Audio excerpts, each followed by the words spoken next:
want to talk to you about something really important, especially these days where we've been focusing on praying and praying for particularly the people in Ukraine and the believers in Ukraine.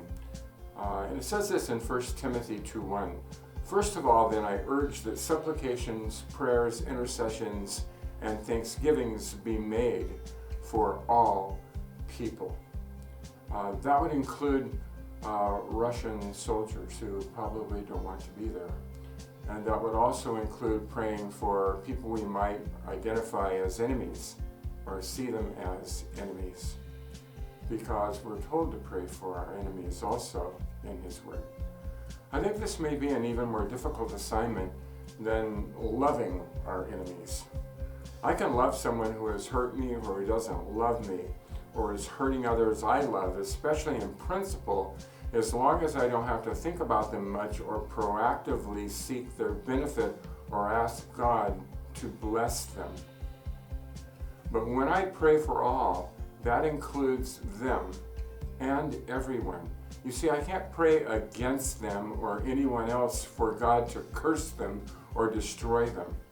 I must pray for all to know Him, to actually intercede for them and pray for their protection and their well-being, and for them to come to the knowledge of God and Christ. Frankly, if I can't pray it, I need not to speak it or even think it.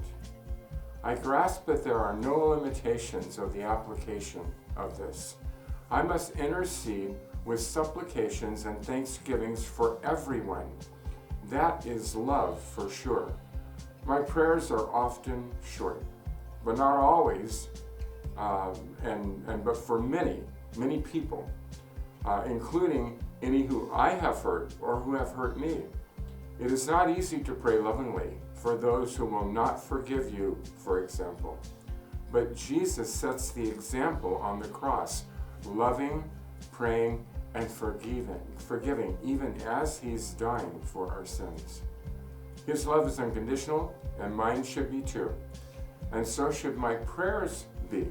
Instead of praying that someone will come to their senses, I should pray that they would come to Jesus and get closer to Him and let Him take care of the rest. I should surrender my feelings about people to Him and lift them up to Him. Both my feelings and those people, lift it all up to Him. Let us remember that the Word tells us to pray for all people. I'm so grateful for His grace and people who have prayed for me.